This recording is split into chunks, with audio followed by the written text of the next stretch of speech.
أشهد أن محمدًا رسول الله.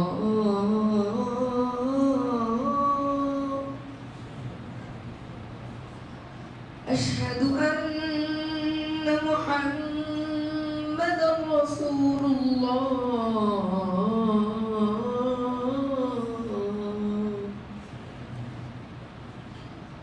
حي على الصلاة.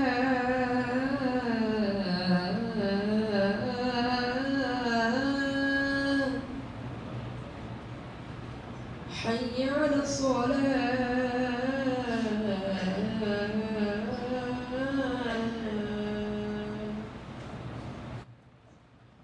حي على الفلاح.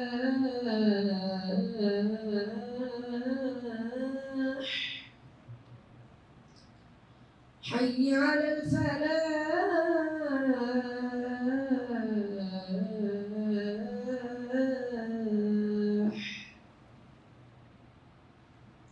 الله أكبر. الله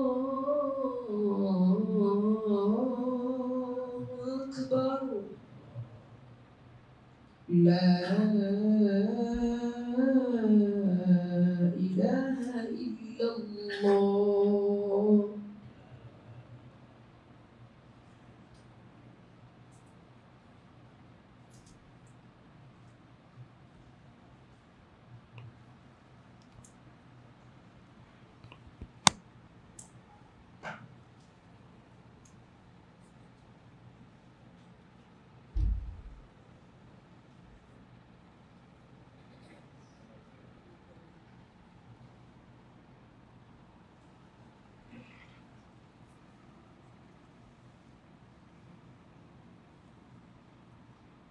إن الحمد لله نحمده ونستعينه من يهده الله فلا مضل له ومن يضلل فلا هادي له وأشهد أن لا إله إلا الله وحده لا شريك له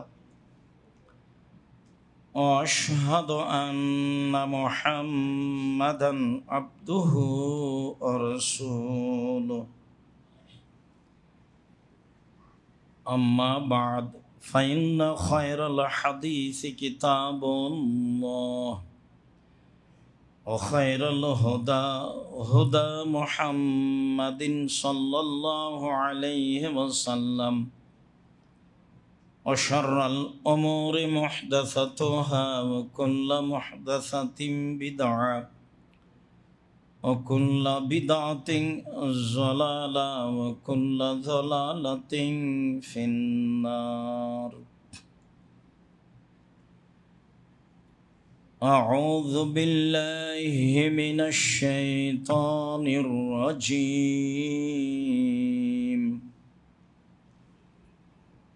ولله على الناس حج البيت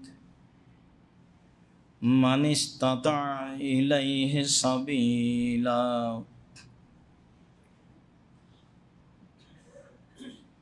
عن عبد الله بن عمر رضي الله تعالى عنه قال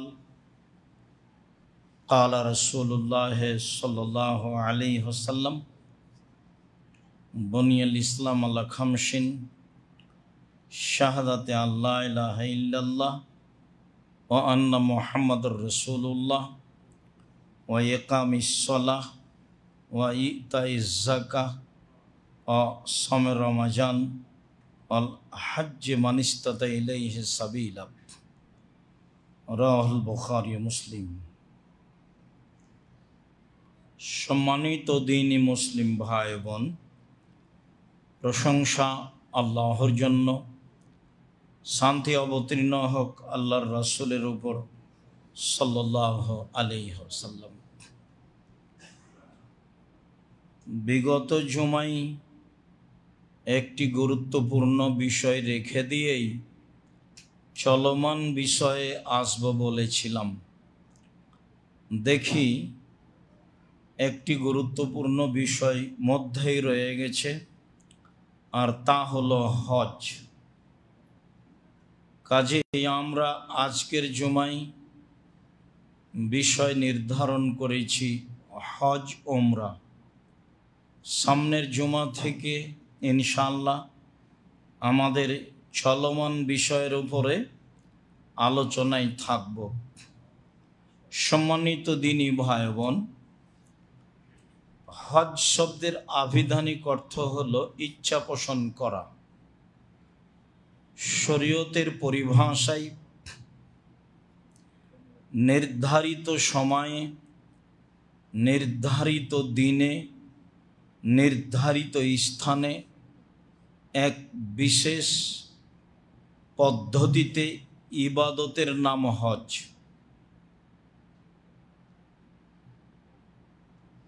উমরা শব্দের আভিধানিক অর্থ হলো ইচ্ছা পোষণ করা। শরীয়তের পরিভাষায় অনির্ধারিত সময়ে, নির্ধারিত স্থানে এক বিশেষ পদ্ধতিতে ইবাদত করার নাম উমরা। উমরা যে কোনো সময় চলে, হজ যে কোনো সময় চলে না। নির্ধারিত সময়ে, নির্ধারিত দিনে, নির্ধারিত স্থানে এক বিশেষ পদ্ধতিতে ইবাদত করার নাম হজ।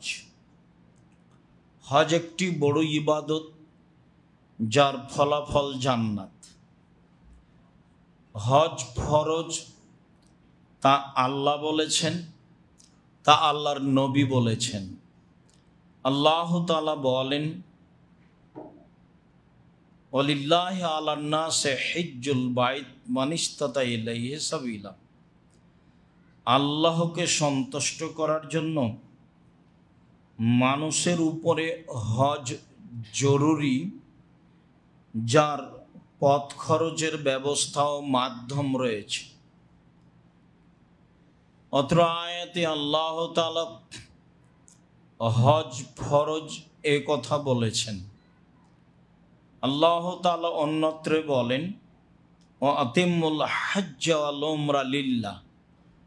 পৃথিবীর মানুষ, তোমরা হজ উমরা করো আল্লাহকে সন্তুষ্ট করার জন্য। অত্র আয়াতে আল্লাহ তাআলা হজ উমরা করার জন্য মানুষকে আদেশ করেছেন। আল্লাহ তাআলা অন্যত্রে বলেন, ওয়াআযিন ফিন্নাসি বিল হজ্জ। মুহাম্মদ সাল্লাল্লাহু আলাইহি সাল্লাম, আপনি জনগণের মাঝে হজ করার জন্য ঘোষণা দিয়ে দেন। ইয়াতুনাকা রিজালান, যারা আপনার নিকটে পায়ে হেঁটে আসবে। ওয়ালা কুল্লি যামিরিন ইয়াতিনা মিন কুল্লি ফাজ্জিন আমিক, অন্যথায় তারা উটের মাধ্যমে, যে কোনো বাহনের মাধ্যমে দূর দূরান্ত হতে, পৃথিবীর বিভিন্ন প্রান্ত হতে হজ করতে আসবে। এই ঘোষণা আল্লাহ তাআলা আমাদের নবীকে জনগণের মাঝে দেওয়ার জন্য আদেশ করলেন।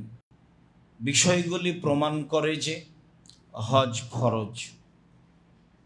নিয়মে যেহেতু আয়াত, তাই একটু বলে রাখছি। আল্লাহ তাআলা বলেন, ফামান ফারাজাল হাজ্জা ফিহিন্না, ফামান ফারাজা ফিহিন্নাল হাজ্জা ফালা রাফাসা ওয়ালা ফুসুকা ওয়ালা জিদালা। কেউ যদি ওই নির্ধারিত সময়ে হজ করব বলে সিদ্ধান্ত নিয়ে নেয়, তাহলে সে অশ্লীল কথা ও কর্মে লিপ্ত হতে পাবে না। তাহলে সে অপছন্দ কথা ও কর্মে লিপ্ত হতে পাবে না। তাহলে সে তর্ক বিতর্কে লিপ্ত হতে পাবে না। এ আদেশ আল্লাহ তাআলা করেন যারা হজের সিদ্ধান্ত নেবে তাদের জন্য। দুঃখজনক হলেও সত্য যে সরকারের সাথে পৃথিবীর বিভিন্ন দেশের দায়িত্বশীল মুআল্লিমেরা পূর্ণ যোগাযোগ বজায় রাখতে না পারায় বা ভাষাগত দূরত্ব হওয়ার কারণে বা মুআল্লিমদের নির্ধারিত কোনো পয়সা উপার্জনের স্বার্থ থাকার কারণে অনেক সময় কাজকর্ম নির্ধারিত সময় হয়ে ওঠে না। যেমন আপনি মুআল্লিমের মাধ্যমে জেনেছেন যে মে মাসের 5 তারিখে বিকাল 3টায় আমাদের ফ্লাইট, বিমানবন্দরে ঢোকে দেখলেন 5 ঘন্টা বিমান লেট আছে। এখন আপনি কি বলবেন? ওইদিকে আল্লাহ আদেশ করেছেন অশ্লীল কথা কর্মে লিপ্ত হওয়া যাবে না, বলেছেন অপছন্দ কথা কর্মে লিপ্ত হওয়া যাবে না, বলেছেন তর্কে লিপ্ত হওয়া যাবে না। তো মানুষই। আবার যারা বিত্তশালী বা একটু ক্ষমতাধর বা একটু বোকা টাইপের, তারা তো একবারে কঠিনভাবে জড়িয়ে পড়ে, যা ইচ্ছা তা মুআল্লিমকে বলে দেয়। মুআল্লিমেরও কিছু স্বার্থ থেকেই যায়। জিদ্দা বিমানবন্দরে নেমে বাস পাওয়া যাবে বলা হয়েছিল, ঘন্টার ঘন্টা বসে আছি, বাস নেই, কি করার আছে? বলা হয়েছিল ভালো হোটেল হবে, হোটেলে উঠে দেখি টয়লেটে পানি উঠে আছে, একটাও যে মিল নাই। তাহলে আপনি টিকে থাকবেন কি করে? এরপরে আমি মনে করি টিকে থাকা উচিত। যদি এর সাথে আপনার হজ করা না কুলাই, তাহলে পরবর্তীতে অন্যরা যারা আপনার সাথে পরামর্শ করবে তাদেরকে বলবেন এর সাথে নয় ওর সাথে, এটা বলতে পারেন। কিন্তু কোনো কথা বলে নিজের ক্ষতি করিয়েন না। আমি এটাই মনে করি। আমি একাধিকবার হজ করাতে কোনো দিনই কোনো অপছন্দ কথা কর্মে জড়িয়ে পড়া প্রয়োজন মনে করিনি। সে ভালো করুক ভালো ফল, সে মন্দ করুক মন্দ ফল পাবে, এটাই আমি বিশ্বাস করি। সম্মানিত দিনী ভাই বোন, হজ ফরজ। আব্দুল্লাহ ইবনে উমর রাদিয়াল্লাহু তাআলা আনহু বলেন, রাসূল সাল্লাল্লাহু আলাইহি সাল্লাম বলেছেন, ইসলামের ভিত্তি হচ্ছে 5টি, যার উপরে ইসলাম নির্ভর করে। তার একটি হচ্ছে এ বলে সাক্ষ্য দেওয়া যে আল্লাহ ছাড়া কোনো মাবুদ নাই, এ বলে সাক্ষ্য দেওয়া যে মুহাম্মদ আল্লাহর রাসূল, এ বলে সাক্ষ্য দেওয়া যে আল্লাহ ছাড়া কোনো মাবুদ নেই, মানে কোনো প্রকার শিরক চলবে না।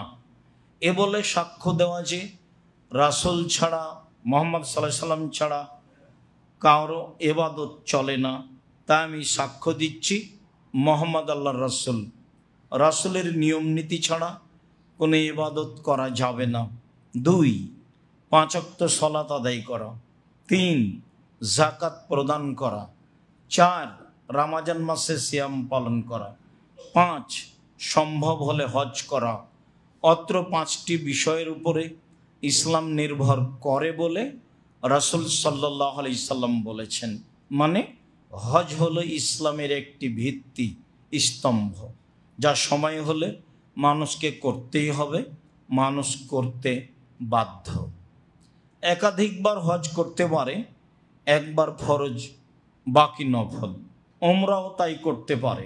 তবে বিভিন্ন দেশ থেকে, এদেশ থেকে রমজান মাসে যেভাবে হজ করতে যাচ্ছে, তা বাস্তবতায় আমার মনে হয় এইটা একটা লোক দেখানো ফ্যাশন মাত্র।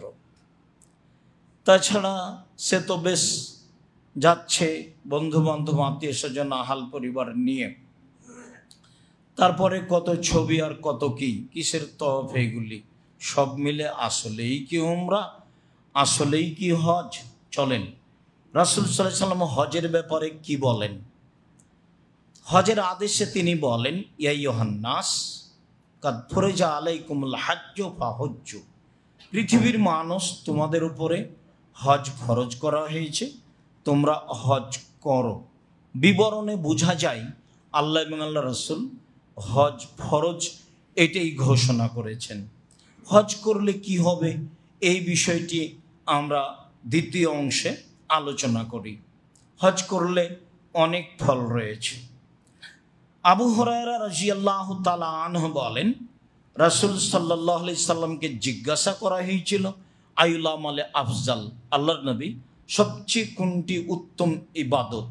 তাতে তিনি বললেন, ঈমান বিল্লাহি ওয়া রাসূলিহি, আল্লাহকে মেনে নেওয়া আর রাসূলকে মেনে নেওয়া, এটা হলো সবচেয়ে উত্তম আমল। কিলা সুম্মা মাজা, বলা হলো আল্লাহ রাসূল তারপরে? তারপরে আল জেহাদ ফি সাবিলিল্লাহ, আল্লাহর পথে জেহাদ করা। বলা হলো সুম্মা মাজা, আল্লাহর নবী তারপরে কোনটা? তখন আল্লাহ রাসূল বললেন, হজ্জুন মাবরুর, কবুল হজ।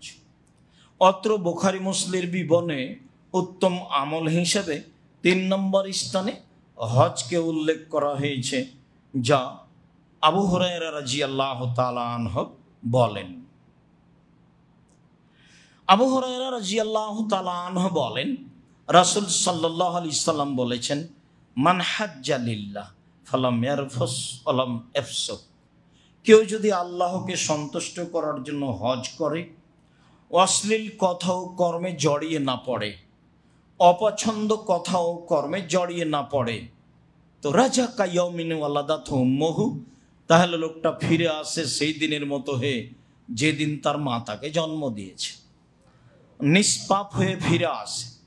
কথাগুলি আমরা অত্র দাওয়া সেন্টারে প্রথম জুমাগুলি হচ্ছিল, তখন আমরা বলেছিলাম, মানুষ কি কি আমলে সেই দিনের মতো হয়ে যায় যেদিন তার মা তাকে জন্ম দিয়েছে, নিষ্পাপ হয়ে যায়।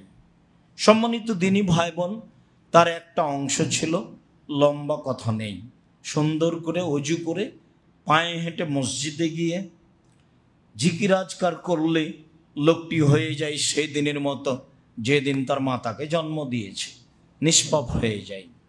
অত্র হাদিসে রাসূল সাল্লাল্লাহু আলাইহি সাল্লাম হজের অনেক ফজিলত উল্লেখ করেছেন বলেই আমরা মনে করি।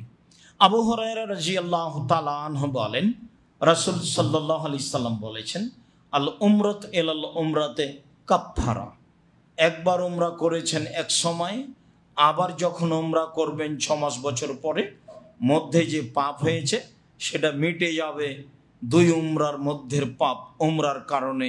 এ কথা মুহাম্মদ সাল্লাল্লাহু আলাইহি সাল্লাম বলেন।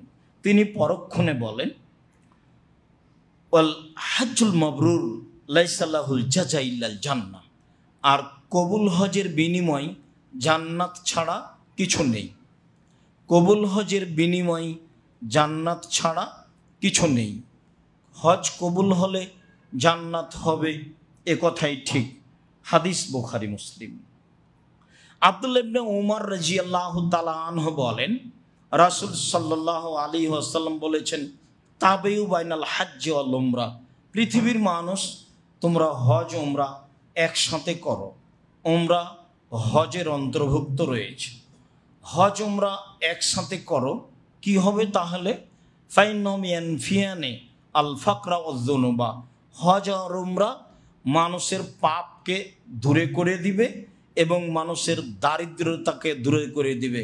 কামাইয়াল ফিল কিরো খাবাল হাদিদে অজাহাব আল ফিজদা, যেমনভাবে কামারের ভাটি কর্মকারের হাপরের সে আগুন, যেমনভাবে কর্মকারের ভাটি কর্মকারের কামারের ওই হাপরের আগুন লোহার ময়লাকে, স্বর্ণচাঁদির ময়লাকে দূর করে দেয়, তেমনিভাবেই হজ উমরা মানুষের পাপকে দূর করে দিবে এবং দারিদ্রতাকে দূর করে দিবে। বোঝা যাচ্ছে যে হজ উমরা করলে টাকা কমবে না, বাড়বে। সাধারণত দেখা যায় মানুষ একবার হজ করার পরে আবার করার স্বাদ জাগে, আচ্ছা আর একবার উমরায় যাব, এভাবে সে সিদ্ধান্ত নিয়ে ফেলে, বা একাধিকবার উমরা করতে আছে, যা আমাদের সামনে ধরা পড়ে। অনেকেই একবার খুব কষ্ট করে হজ উমরায় গেছে, দেখা যায় কিছুদিন পরে আবার যাচ্ছে। কথার রহস্য কি, কিভাবে, তা আল্লাহই ভালো জানেন। আল্লাহ নবী বললেন, হজ উমরা মানুষের পাপকে দূরে করে দেয় আর মানুষের দারিদ্রতাকে দূরে করে দেয়, এ কথা তিনি বলেন। আবু হুরায়রা রাদিয়াল্লাহু তাআলা আনহু বলেন, রাসূল সাল্লাল্লাহু আলাইহি সাল্লাম বলেছেন, ইন্নাল উমরাতা ফি রমাদানা তা'দিলু হাজ্জা, কেউ যদি রামাজান মাসে উমরা করে তাহলে সে হজের সমান নেকি পাবে, হাদিস বুখারী মুসলিম। কেউ যদি রমজান মাসে উমরা করে তাহলে সে হজের সমান নেকি পাবে, হাদিস বুখারী মুসলিম। এই হাদিসের সুবাদে হয়তো বা মানুষ খুব প্রস্তুতি নেই, এই রমজানে আমাকে উমরায় যেতেই হবে। হ্যাঁ, প্রস্তুতি নেক, যেহেতু অনেক নেকির ব্যাপার। তবে একদিন বলেছিলাম রমজান মাসে উমরা করলে বেশি নেকি হবে না ওই টাকা দান করলে বেশি নেকি হবে? তখন তো ভুলে গেছি, মনে হয় মনে নেই। তখন তো বলছিলাম যে হজ মানুষের উপকার করতে পারে, হজ করে সে জান্নাত কিনতে পারবে না, জান্নাত পেতে পারে। দুটার মধ্যে তফাৎ দান এবং হজ উমরার মাঝে। উমরা করে মানুষ জান্নাত পেতে পারে, জান্নাত কিনতে পারবে না। এরকম পথঘাট দান ছাড়া অন্য কোনো ইবাদতের মাধ্যমে নেই। তা কোরআন তেলাওয়াত হোক, তা তাসবিহ তাহলিল হোক, তা সলাত হোক, তা সিয়াম হোক, তা হজ হোক, তা উমরা হোক, যেটাই হোক না কেন, এ দিয়ে জান্নাত কিনা যায় না, এ দিয়ে জান্নাত পাওয়া যায়। পৃথিবীতে একটাই ইবাদত যা দিয়ে জান্নাত কিনা যায়, তা হলো দান। সেদিন বলছিলাম। সম্মানিত দিনী ভাই বোন, রাসূল সাল্লাল্লাহু আলাইহি ওয়াসাল্লাম এই কথা বলেছেন, ইন্নাল হাজ্জা ইয়াহদুমু মা কানা কাবলাহু, নিশ্চয় হজ অতীতের যত পাপ আছে সবকে ধ্বংস করে দেয়। হজ করলে আর কোনো পাপ থাকে না। সংক্ষিপ্ত বলার আশায় এ অংশ থেকে ছেড়ে চলে যায়। এবার চলেন হজের কাজ আরম্ভ করতে যাই। সম্মানিত দিনী ভাই বোন, হজের জন্য নির্ধারিত স্থান রয়েছে। ইবনে আব্বাস রাদিয়াল্লাহু তাআলা আনহু বলেন, ওয়াক্কাতা রাসূলুল্লাহ সাল্লাল্লাহু আলাইহি সাল্লাম লিআহলিল মদিনা দাল হুলাইফা, মদিনাবাসীদের জন্য ইহরাম বাঁধার জায়গা আল্লাহর নবী ঘোষণা দিলেন জুল হুলাইফা, যা মক্কা থেকে প্রায় 400-450 কিলোমিটার দূরে। তিনি বললেন ওয়ালি আহলি শাম আল জোহফা, সিরিয়াবাসীর জন্য জোহফা। তিনি বললেন ওয়ালি আহলে নাজদিন কারনা মানাজিল, আর নাজদবাসীদের জন্য কারনো মানাজিল প্রায় 75 কিলোমিটার দূরে রয়েছে। ওয়ালি আহলিল ইয়ামান এলামলাম, আর ইয়ামানবাসীদের জন্য এলামলাম। তবে তিনি ইরাকবাসীদের জন্য জাত ইরিক বলে ঘোষণা করেছেন। এই বাক্যের পরে তিনি বললেন হুন্না লাহুন্না, এই জায়গাগুলি এইসব জায়গার লোকের জন্য। পরের বাক্যে বললেন ওমানাতা আলাইহিন্না মিন গায়রি আহলিহিন্না, এবার পৃথিবীর যে কোনো প্রান্ত থেকে আসবে এসব জায়গার উপর দিয়ে তারা এখানে এহরাম বাঁধবে। পৃথিবীর যে কোনো প্রান্ত থেকে, যার কারণে ইয়ামানবাসীদের জন্য যেটা এহরাম বাঁধার জায়গা ঘোষণা হয়েছে এলামলাম, সেটাই ভারত, বাংলাদেশ, পাকিস্তানের জন্য হয়েছে। যদিও যখন বিমান জিদ্দায় নামে তখন এলামলাম এবং কারনো মানাজিলের কাছাকাছি দুইটার সমন্বয়ে নামে জিদ্দাই। তো কেউ যদি বলে কারনো মানাজিল তাহলে কথা ভুল হবে, এ কথা নয়। তবে আমাদের চলন্ত নীতি আছে এলামলাম। জিদ্দায় বিমান নামার অনুমানিক 15-20-25 মিনিট পূর্বে, এর আগে যে কোনো জায়গাতে মানুষ এহরাম বাঁধলে সে বেদাত করলো, তার হজ হবে না, এ কথাই ঠিক। যদিও হাজারো লাখো মানুষ ঢাকা হাজি ক্যাম্পে এহরাম বাঁধছে, যদিও হাজারো মানুষ ঢাকা বিমানবন্দরে চিৎকার করছে লব্বাইক আল্লাহুম্মা লব্বাইক, লব্বাইক লা শারিকা লাকা লব্বাইক, তাহলে মুহাম্মদ সাল্লাল্লাহু আলাইহি সাল্লাম কেন? আমি একদিন হজ ক্যাম্পে এক বেশ বড় পাগড়ি বেঁধে আছে জনৈক মৌলানাকে বলেছিলাম, ভাইজান, আল্লাহর নবী তো এহরাম বাঁধার জন্য নির্ধারিত জায়গা উল্লেখ করেছেন, তা আপনি যে এখানে শিখাচ্ছেন। তখন উনি আমাকে উত্তরে বললেন, বাড়ি থেকে এহরাম বাঁধলেও হবে। তার মুখের ভাষা নকল করলাম, তাহলে আপনি নবী দিয়ে কি করবেন? আল্লাহর নবী তো বললেন এই জায়গাগুলি এই সব জায়গার লোকের জন্য, তারপর পৃথিবীর যে কোনো প্রান্তের লোক এই জায়গার উপর দিয়ে আসবে, তারা এখানে এহরাম বাঁধবে। এ কথাই তো তিনি বললেন, হাদিস বুখারী মুসলিম। তাতে তিনি বললেন হাত্তা আহলু মক্কা মিন মক্কা, মক্কার লোকেরা কোথাও এহরাম বাঁধে যাবে না, নিজ নিজ বাড়ি থেকে এহরাম বাঁধে বের হবে। তানিমে যাওয়া বিদআত, মক্কার লোককে তানিমে যেতে হবে। আবার হাজারো লাখো হাজি দিন রাত আয়েশা মসজিদ তানিমে গিয়ে এহরাম বাঁধছে আর উমরা করছে। অবাক কথা, আয়েশা রাদিয়াল্লাহু তাআলা আনহার হাইজ হয়েছিল, তিনি উমরা করতে পারেননি।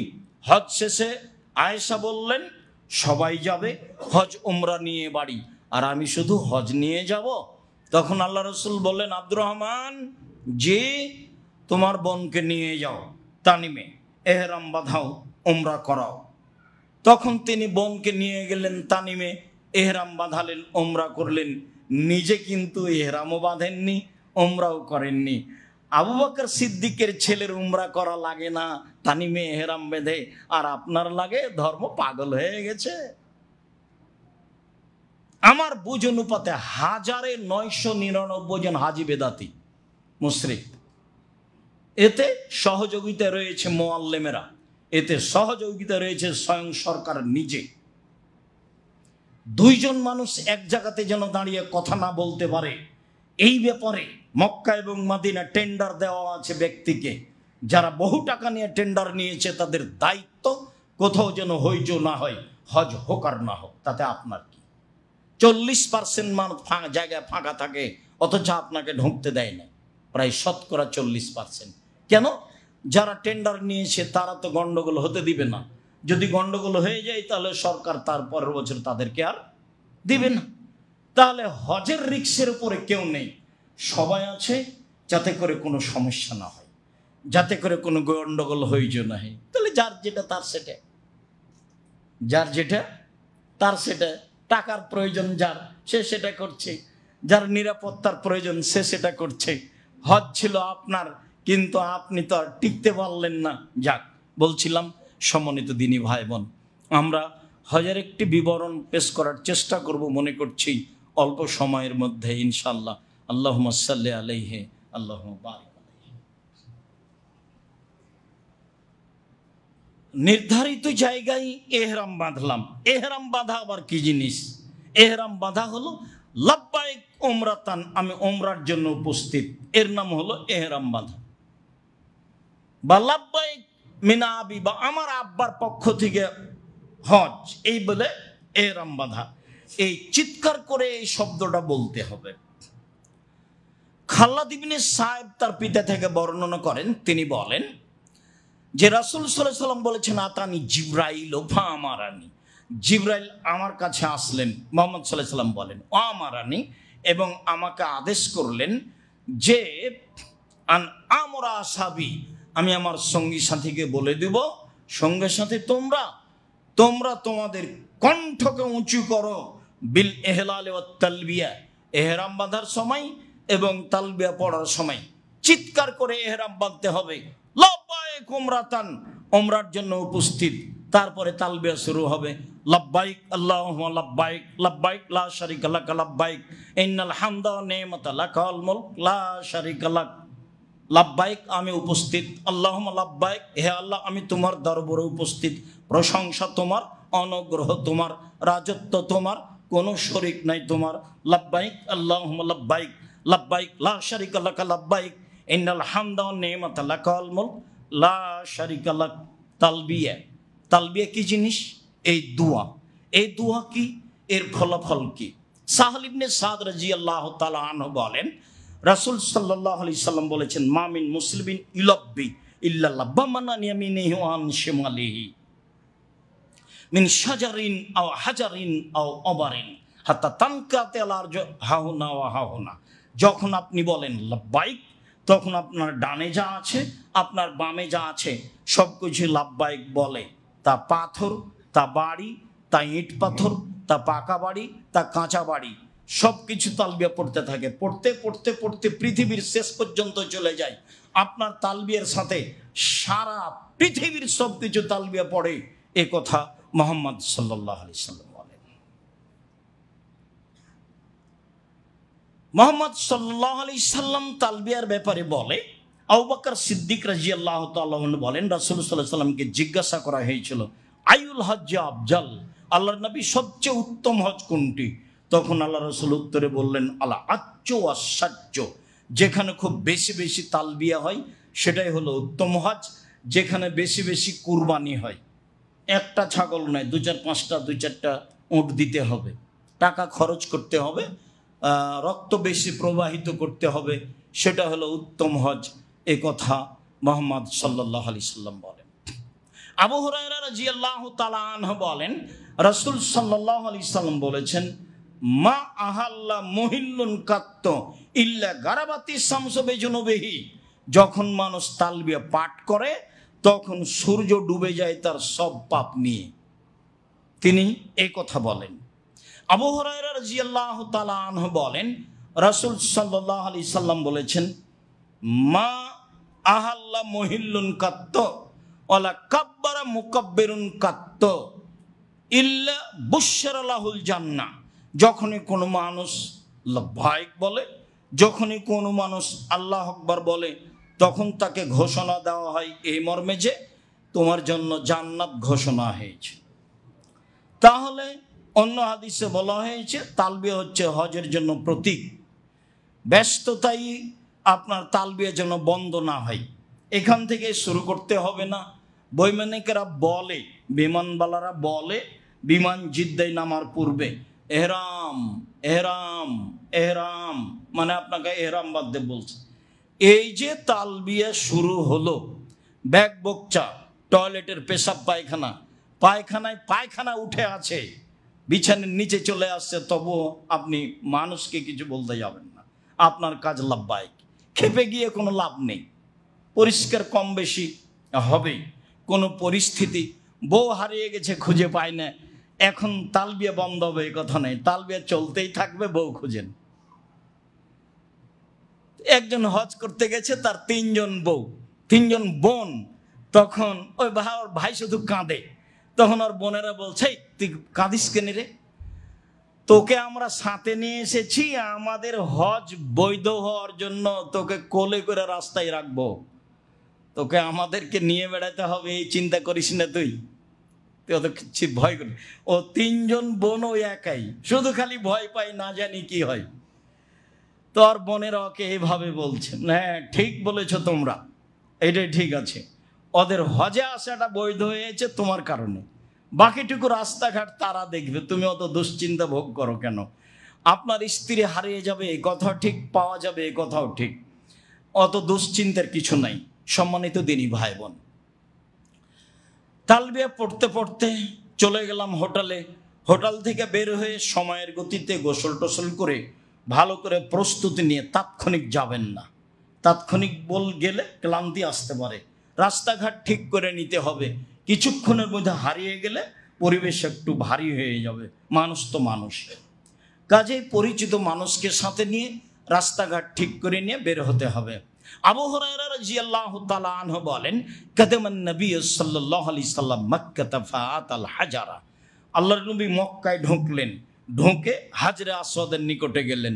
তার মানে যেই গেট দিয়ে ঢোকেন না কেন, যেই কোনায় হাজরে আসওয়াদ আছে সেখানে যেতে হবে, যেখানে ডান দিকে দেখালে সবুজ বাতি দেখা যায়। রাসূল সাল্লাল্লাহু আলাইহি ওয়াসাল্লাম ওখানে গেলেন, ফাস্তালামাহু, তারপর পাথরে চুমা দিলেন, সুম্মা শাইন ইয়ামিনিহি, তারপর তিনি ডান হাতকে হিসাব করে হাঁটতে লাগলেন, বামে থাকলো কাবা ঘর। তাহলে তওয়াফ শুরু হচ্ছে হাজরে আসওয়াদ থেকে।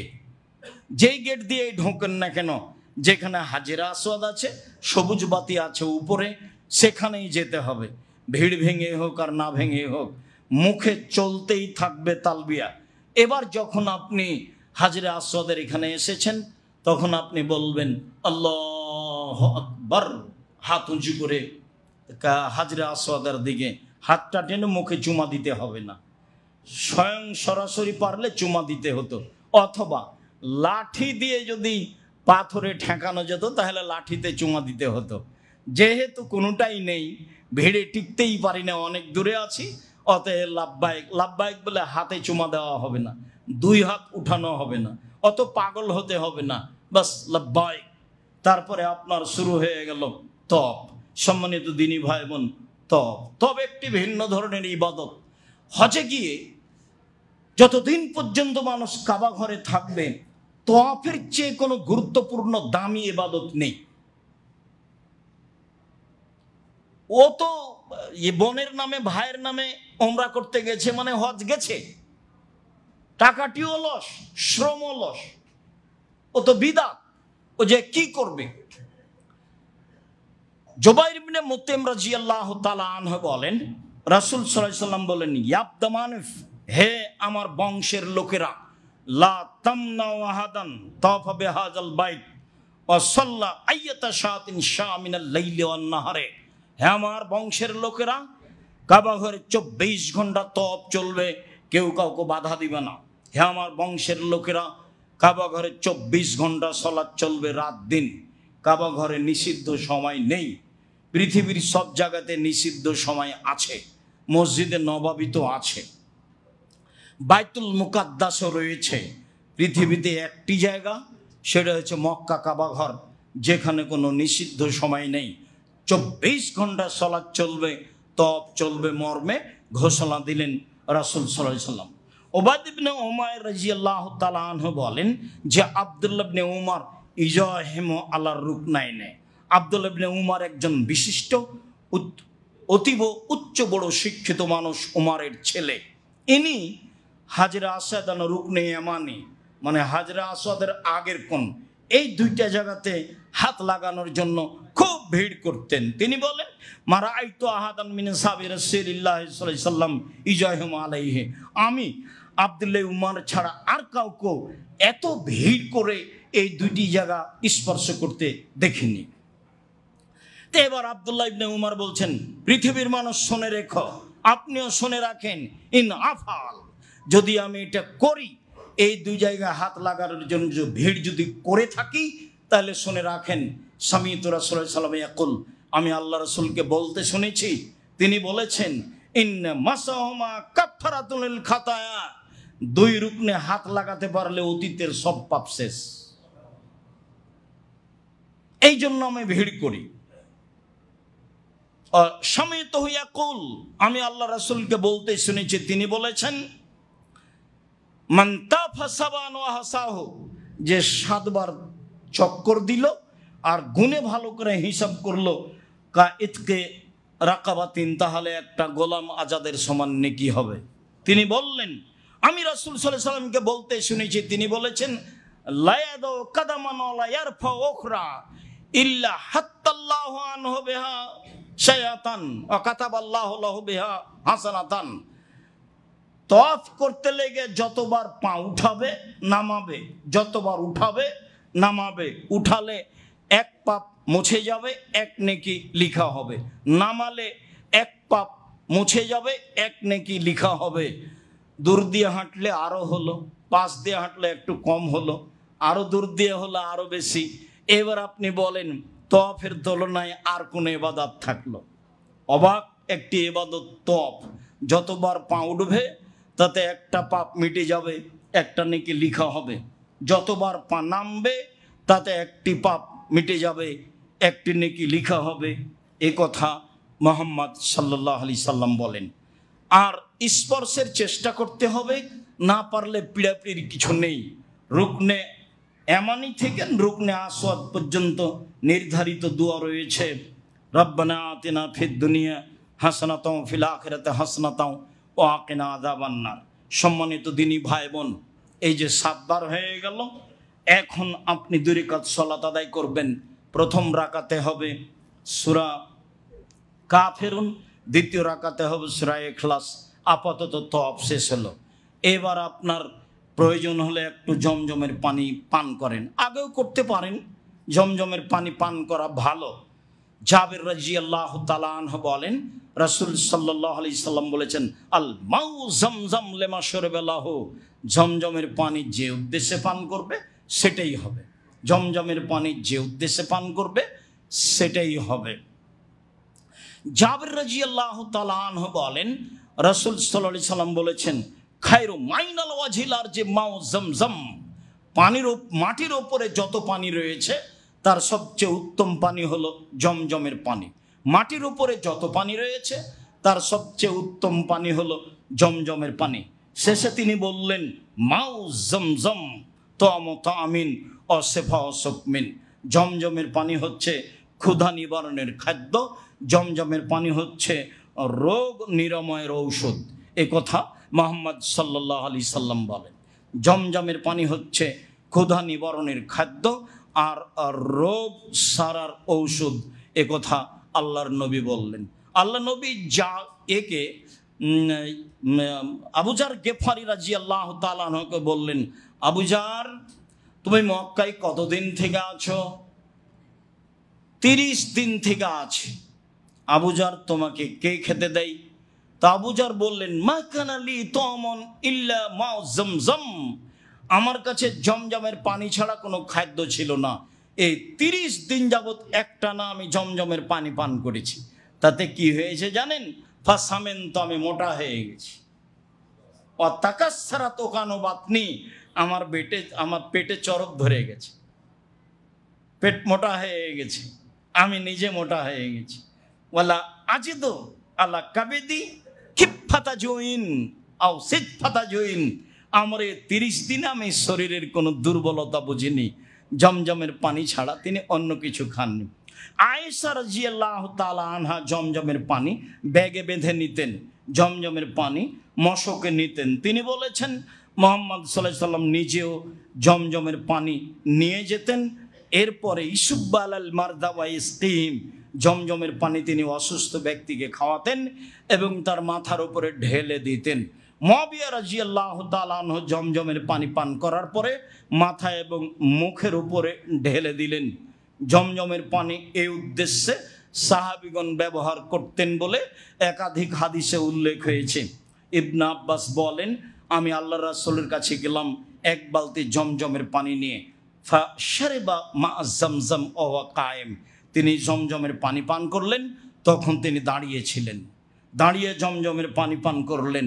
জমজমের পানি পান করার জন্য যে দোয়া রয়েছে সে দোয়া ঠিক নয়। বিসমিল্লাহ বলেই জমজমের পানি পান করতে হবে।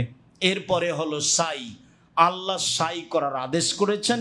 আল্লাহর নবী বলেছেন ঈসা তোমরা সাই করো, ইন্নাল্লাহ কাতাবা আলাইকুমুস সাই, সাই তোমাদের উপরে ফরজ করা হয়েছে। তার মানে সাফা মারওয়ার সাই, 2 রাকাত সালাত হয়ে গেছে, জমজমের পানি পান করা হয়েছে, এবার যেতে হবে সাই করতে। যেদিকে সাফা পাহাড় আছে সেদিকে উঠতে হবে। যখন তপ শেষ হচ্ছে ওই সোজায় আছে সাফা পাহাড়, অনেক চিহ্ন দেওয়া আছে। সম্ভবপর প্রথম স্তরে গেলে পাহাড়ের কিছু চিহ্ন দেখা যাবে। এবার যখন কাছাকাছি চলে গেলেন তখন কেবলার দিকে মুখ করে তাকবীর পড়তে থাকবেন, আল্লাহু আকবার, লা ইলাহা ইল্লাল্লাহ, সুবহানাল্লাহ, এইভাবে আপনি বলতে থাকবেন। এরপরে আপনি বলবেন লা ইলাহা ইল্লাল্লাহু ওয়াহদাহু লা শারীকা লাহু লাহুল মুলকু ওয়া লাহুল হামদু ওয়া হুয়া আলা কুল্লি শাইইন কাদির আনজাজা ওয়াদাহু ওয়া নাসারা আবদাহু হাজামাল আহজাবা ওয়াহাদাহু। এই দোয়া পড়ে কেবলার দিকে মুখ করে হাত তুলে দোয়া আরম্ভ করবেন। পরিস্থিতি খুব জটিল, আসলে টেন্ডার নেওয়া আছে তো মানুষ হইচই রাজি নয়, দোয়া আপনার হোক আর না হোক। লম্বা সময় ধরে এখানে হাত তুলে দোয়া করতে হবে কাবা ঘরের দিকে মুখ করে, কিন্তু আপনাকে তো দাঁড়ানোর মতো পরিস্থিতি দিচ্ছে না। যাক, যেভাবে আপনার পক্ষে সহজ হয়।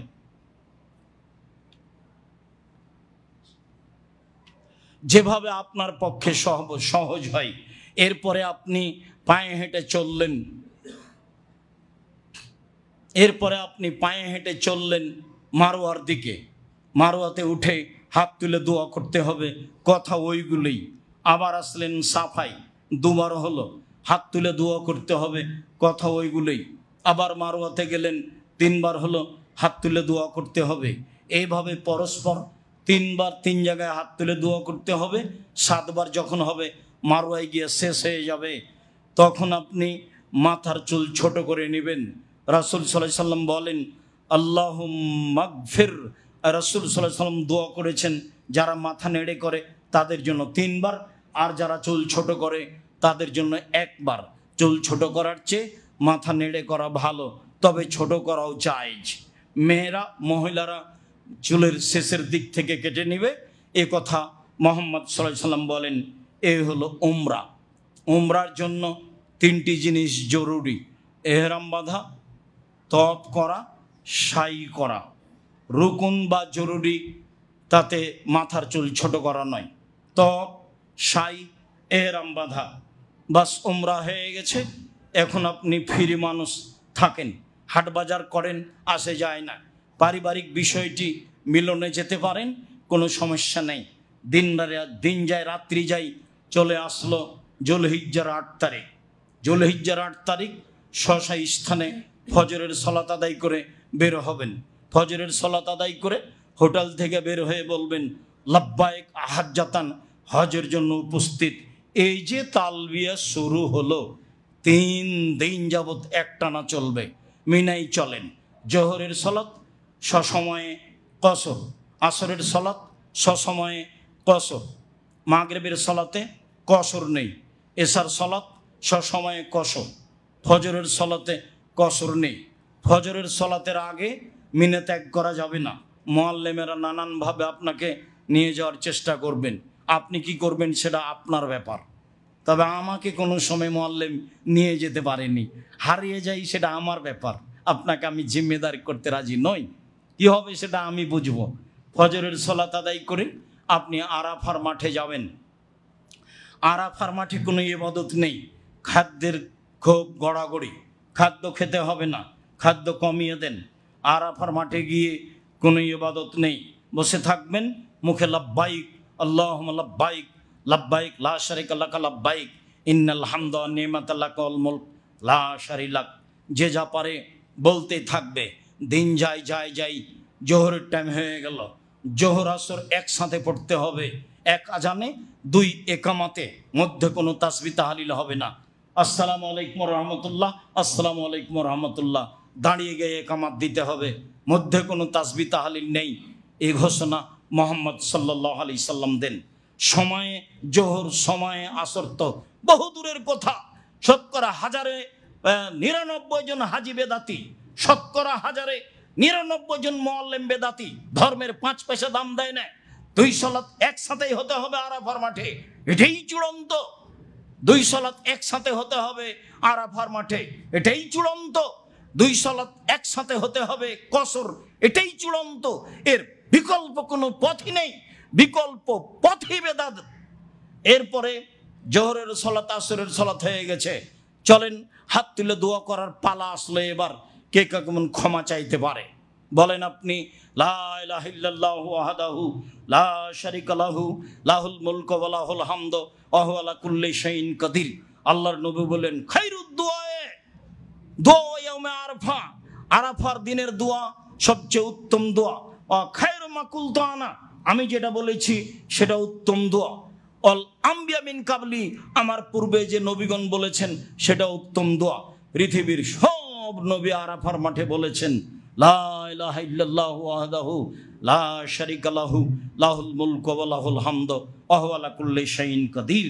হাত লেগে গেছে, থেমে যান, তাসবিহ তাহলিল করেন, আপনার তালবিয়া পাঠ করেন, আবারও হাত উঠান। দিন যত যাবে হাত তুলে তত বেশি দোয়া করতে হবে, কান্নাকাটি করতে হবে। আয়েশা রাদিয়াল্লাহু তাআলা আনহা বলেন রাসূল সাল্লাল্লাহু আলাইহি সাল্লাম বলেছেন মামিন ইয়াউমিন মামিন মুসলিমিন আই আকসারা ইতিকাল্লাহু তাআলা ফিহি আবদান ফি ইয়াউমে আরাফা। আরাফার দিনে যত মানুষকে জাহান্নাম থেকে মুক্তি ঘোষণা দেওয়া হয়, পৃথিবীর আর কোনো দিন তত ঘোষণা দেওয়া হয় না।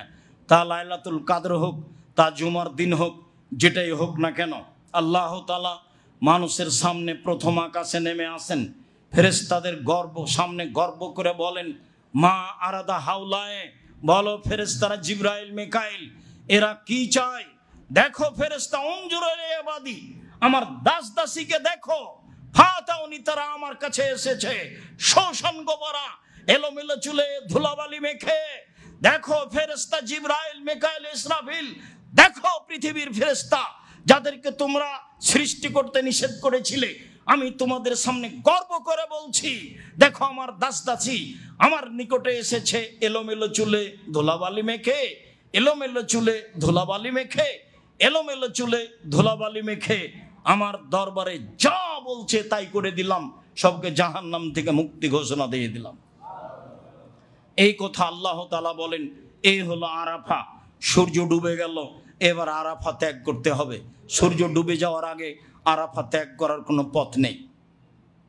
এখন আপনি একটু ফ্রি থাকেন, চিন্তার কি আছে? স্ত্রী থাক, মা থাক, বোন থাক, পায়ে হেঁটে চলে যেতে পারবেন। মায়ের হাত ধরে থাকেন, এক সময় আধা ঘন্টা, 2 ঘন্টা, 3 ঘন্টা পরে মুজদালিফায় চলে যেতে পারবেন। গাড়িতে গেলে লাগবে 5 ঘন্টা 6 ঘন্টা, পায়ে হেঁটে গেলে 1.5-2 ঘন্টা, বেশি তো আর পথ নেই। মাগরিবের পরে, সূর্য ডুবার পরে মুজদালিফায় যাবেন। তালবিয়া এটাই চলতে আছে, লাব্বাইক আল্লাহুম্মা লাব্বাইক, লাব্বাইক লা শারিকা লাকা লাব্বাইক, ইন্নাল হামদা ওয়ান নি'মাতা লাকাল মুলক লা শারিকা লাক। মুজদালিফায় গিয়ে মাগরিবের সালাত হবে 3 রাকাত, এশার সালাত হবে 2 রাকাত। 2 সালাতের মধ্যে কোনো তাসবিহ চলবে না, বিতির চলবে না, কোনো তাসবিহ তাহলিল জিকির আজকার কিচ্ছু নেই। 2 সালাত হয়ে গেছে, সুন্দরভাবে প্রশান্তির সাথে একটু শুয়ে যান। যেখানে যা মিলেছে সেখানেই, পাথর হোক আর ইট হোক, যেভাবেই হোক না কেন একটু শুয়ে যান। ফজরের টাইম হয়ে এসেছে, আপনি উঠে অজু করে সালাত আদায় করে নেন। ফজরের সালাত আদায় করে তালবিয়া চলতে আছে। সূর্য ওঠার আগে হাঁটতে থাকেন, চলতে থাকেন সামনের দিকে। লাল রাস্তার উপর দিয়ে যেতে যেতে দেখবেন লেখা আছে মসজিদ মাশআরে হারাম। ওখানে গিয়ে হাত তুলে দোয়া করতে হবে। আল্লাহ রাসূল বললেন, ফাজকুরুল্লাহ ইনদাল মাশআরিল হারাম। পৃথিবীর মানুষ, তোমরা মাশআরে হারামে আল্লাহকে ডাকো। আপনি এটা খুঁজেই পাবেন না নিজে না খুঁজলে। ওই পথ দিয়ে হাঁটতে থাকলেই আপনি ওখানে চলে যাবেন। ওখানে দোয়া করার পরে হাতের ডান সাইডে যেতে হবে। এইবার দিন হয়ে গেল, আজকে হলো 10 তারিখ, মিনার 3য় দিন। আজকে 9 তারিখে আরাফায় ছিলাম। আরাফার দিন ফজরের সালাত পর্যন্ত কেউ যদি আরাফার মাঠে উপস্থিত হয় তাহলে তার হজ হয়ে গেছে। ফজরের সালাত পর্যন্ত যদি আরাফার মাঠে উপস্থিত হতে না পারে তাহলে হজ বাতিল, আবারও তাকে হজ করতে হবে। আরাফার বিষয়টি এত জটিল। হজ বলতে আরাফার মাঠকেই বুঝাই। সম্মানিত দিনী ভাই বোন, এবার আপনি পাথর মারতে যাবেন সূর্য ওঠার পরে। পাথর মারতে যাওয়ার সময় হাদিসের অনুবাদ করে আলোচনা লম্বা হতে পারে। বাম সাইড দিয়ে উঠবেন। প্রথমে জামরা আছে, এখানে পাথর মারতে হবে না। দ্বিতীয় জামরা আছে, এখানে পাথর মারতে হবে না। জামরাতুল আকাবা বা জামরাতুল কোবরা, শেষেরটা হলো বড় জামরা। গিয়েই সামনে মুখেই পাথর মারলে ভালোভাবে মারা যাবে না। একটু আগিয়ে গিয়ে ওই পাশে চলে যান, তাহলে দেখবেন খালি। বাম দিক দিয়ে উঠবেন, তাহলে রাসূলের সুন্নাত মতো হবে। পাথর মারার সময় বাম হাতে থাকবে কাবা ঘর, ডান হাতে থাকবে মিনা। আল্লাহ আকবার বলে পাথর মারবেন। 7টা পাথর, 7 বার আল্লাহ আকবার। আপাতত আজকের প্রথম কাজ শেষ হলো। আজকে জুলহিজ্জার 10 তারিখ, হজের দিন। জুলহিজ্জার 10 তারিখের 1 নম্বর কাজ পাথর মারতে হবে। জুলহিজ্জার 10 তারিখের 2 নম্বর কাজ মাথা নেড়ে করতে হবে। জুলহিজ্জার 10 তারিখের 3 নম্বর কাজ কুরবানি করতে হবে। জুলহিজ্জার 10 তারিখের 4 নম্বর কাজ কাবা ঘর তওয়াফ করতে হবে। জুলহিজ্জার 10 তারিখের 5 নম্বর কাজ সাফা মারওয়া সাই করতে হবে। জুলহিজ্জার 10 তারিখের 5 নম্বর কাজ, 6 নম্বর কাজ মিনায় ফিরে আসতে হবে, জরুরি। 19-20 হয়ে গেলে জরিমানা দিতে হবে। যা বলেছে মুআল্লিমের জন্য দায়ী, করতেই হবে। সহজ পথ। কি সহজ পথ? পাথর মেরে কাউকে নিবেন না সাথে। ভাষা না জানলে কি হবে? পাথর মেরে সোজাই যেতে থাকেন, দেখতে পাওয়া যাবে ওখানে হারাম হারাম লেখা আছে। বা মানুষকে বলবেন আমি হারাম যাবে, এ কথা বলতে হবে না, খালি বলবেন হারাম। তাহলে আপনি আধা ঘন্টার মধ্যে হারাম চলে যাবেন। কোথায় কোন দিকে গেলেন? আর নেমেই দেখবেন 2 দিকে অনেক মানুষ মাথার চুল নেড়ে করছে, করে নেন। তাহলে তো 2 নম্বর কাজ হয়ে গেল। হেঁটে গিয়ে কাবা ঘর তওয়াফ করলেন, সাই করলেন, এই কাজ শেষ। ফিরে আসতে হবে। সেই কোথা থেকে কি যে করলো, শতকরা 95 জন হাজি ক্লান্ত হয়ে গেছে পাথর মারার আগেই। তখন মুআল্লিম বলছে যে আমি যখন আরাফার মাঠে গেলাম তখন কোনো হাজি আমার সাথে নেই, সব হারিয়ে গেছে। তা আমি একাই খুঁজতে থাকলাম, খুঁজে পাওয়া যায় না, কোথায় আছে চেনাও যায় না। একাই হাঁটতে লাগলাম মুজদালিফার পথে। দেখি এক পর্যায়ে একজন সাথে আমার দেখা, ওও খুশি হয়ে গেল, আমিও খুশি হয়ে গেলাম। এইভাবে দেখা গেল 2-4 জন আমার সাথে হলো। শেষ পর্যন্ত পরের দিন সকাল হতে হতে সবাকেই পাওয়া গেল। কে যে কোথায় গেল আমি বুঝতে পারিনি। তার মানে ভিড়ের কারণে আছে, বুঝতে না পারার কারণে আছে, মুআল্লিমের কারণে আছে, হজ ঠিক মতো করতে পারে না। এখন 2টা কথা বলি, সেটা হলো এই, এহরাম বাঁধাই যখন ওমরাতে এহরাম বেঁধেছিলেন তখন তালবিয়া শুরু হয়েছিল। ওমরাতে যখন পাথর মারা শুরু করলেন তখন তালবিয়া বন্ধ। আর এই যে হজের 8 তারিখে তালবিয়া শুরু করলেন লাব্বাইক আল্লাহুম্মা লাব্বাইক, এটা বন্ধ হবে কখন? এই যে 10 তারিখে সকালে যখন প্রথম পাথর মারলেন বড় জামরায়, তখন তালবিয়া বন্ধ। এখন আপনি প্রাথমিকভাবে হালাল, জামা কাপড় পরিবর্তন করতে পারবেন, বাকি কাজ আপনি পোশাক পরিবর্তন করে করেন। বাকি কাজ আছে মাথা নেড়ে করা, বাকি কাজ আছে কুরবানি করা, বাকি কাজ আছে তওয়াফ করা, বাকি কাজ আছে সাই করা, এগুলো আপনি পোশাক পরে করেন। তবে তওয়াফ করাবার পূর্ব পর্যন্ত স্ত্রী মিলনে যেতে পাবেন না। আর নিষিদ্ধ কাজের মধ্যে রয়েছে একটা স্ত্রী মিলন। এহরাম বাঁধার পরে যদি কারো স্ত্রী মিলন ঘটে যায়, তাহলে এবছরের তওয়াফ সে হজ তার বাতিল, আবার সামনের বার করতে হবে। এটাই সবাই মত পোষণ করেছে হাদিসের ভিত্তিতে। আর বাকি যদি ঘটে যায় তাহলে জরিমানা দিতে হবে। মুআল্লিম সাহেব বলবেন কোথায় ভুল ত্রুটি হয়েছে, টাকা দেন, আমি একটা কুরবানি করে দেব। এটা একটা স্বাভাবিক ব্যাপার। তা আপনি বলবেন যে ভুলের উপরে আমি কুরবানি করতে রাজি নই, আমি ভুল স্পষ্ট জানবো তখন করব, তাছাড়া নয়।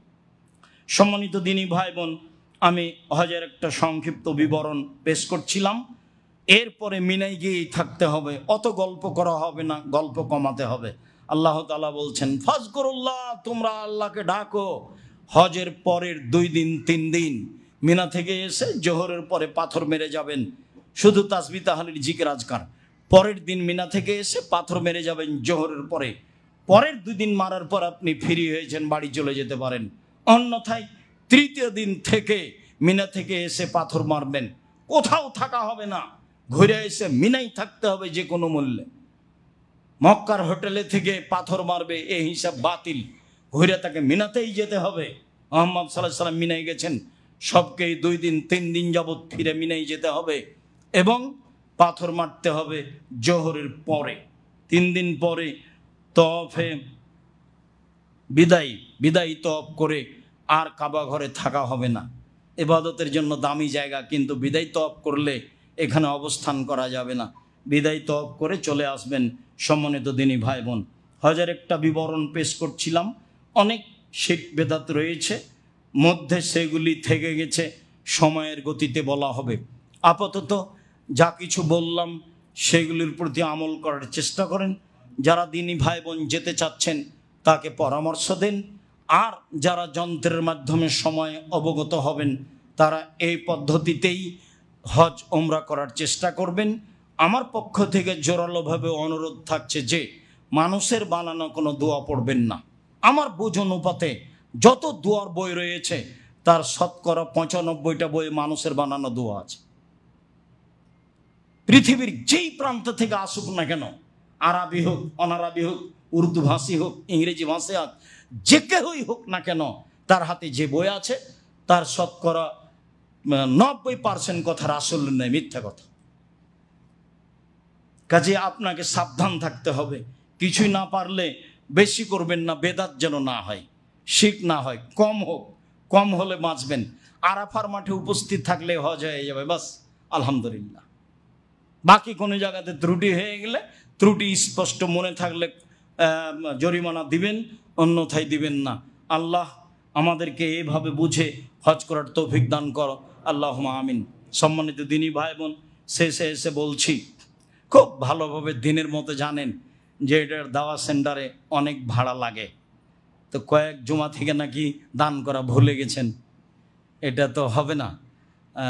সবাকে কম হোক বেশি হোক, কোটা যেন আপনার সামনে দিয়ে ফিরে না যায়, এটা আপনাকে খুব ভালোভাবে মনে রাখতে হবে। আর আমি বলবো আপনি দিবেন এই কথা নয়, দান ইবাদত, আপনি দিবেন। বাসা থেকে বের হওয়ার পরে মনে করবেন 500 টাকা 100 টাকা আজকে এখানে দিব খুতবার পরে ইনশাআল্লাহ, এটা মনে করবেন সবাকেই, কম হোক বেশি হোক, তাহলে দেখবেন বরকত হয়ে যাচ্ছে। কেউ খালি থাকবেন না। আর সালামের পরে উঠা এই অপছন্দ অভ্যাস ত্যাগ করবেন। অন্তত আপনি আমার দিনী ভাই, আপনি আমার দিনী বোন, আপনাকে দাওয়া সেন্টারে আসা, জুমার সালাতে আসার ব্যাপারে অনুরোধ জানাচ্ছি যে জিকিরাজকারের আপনার প্রয়োজন নাই, খালি যারা জিকিরাজকার করে তাদেরই প্রয়োজন। আপনি কি অত ব্যস্ততা দেখান? হাইকোর্ট আছে না জজ কোর্ট আছে? শুক্রবারে তো কোনো হাইকোর্ট জজ কোর্ট নেই যে আপনাকে তাড়াহুড়া করতে হবে। সবারই একটু ধৈর্যের পরিচয় দিয়ে তাসবিহ তাহলিল করতে হবে। কোর্টেটার জন্য ফিরি না যায়, এবারে আপনার মনোবল রাখতে হবে। বিনিময়ে আল্লাহ দিবেন ইনশাআল্লাহ। আল্লাহ আমাদের যারা মারা গেছে তুমি তাদের কবরের শাস্তি মাফ করো। আমরা যারা অসুস্থ তুমি তাদের আরোগ্য দান করো। গাজাবাসীকে তুমি রক্ষা করো। তুমি সর্বশক্তিমান, তোমার শক্তির অভাব নেই। তোমাকে আজিজ বলে বিশ্বাস করি, পরাশক্তির অধিকারী, যাকে কেউ পারে না, এইভাবেই তোমাকে বিশ্বাস করি। দিনকে যেমন দিন বলি রাত বলি না, রাতকে যেমন দিন রাত বলি দিন বলি না, এইটা যেমন আমাদের কাছে বিশ্বাস। তুমি লা শারিক, সর্বশক্তিমান, তুমি কাদির, তুমি আজিজ, পরাক্রমশালী, যা ইচ্ছা তাই করতে পারো। এই বিশ্বাসই তোমার দরবারে রাখি। বিশ্বাসের ভিত্তিতে জুমার খুতবার শেষে বলছি, গাজাবাসীকে রক্ষা করো। পৃথিবীর যে কোনো প্রান্তে যে কোনো মুসলমান বিপদে আছে, তুমি তাকে বিপদ থেকে উদ্ধার করো। তোমার দরবারে এই জোরালো দাবি দেওয়া দোয়া রেখে আজকের জুমার খুতবা এখানে শেষ করলাম। আল্লাহুম্মা সাল্লি আলাইহি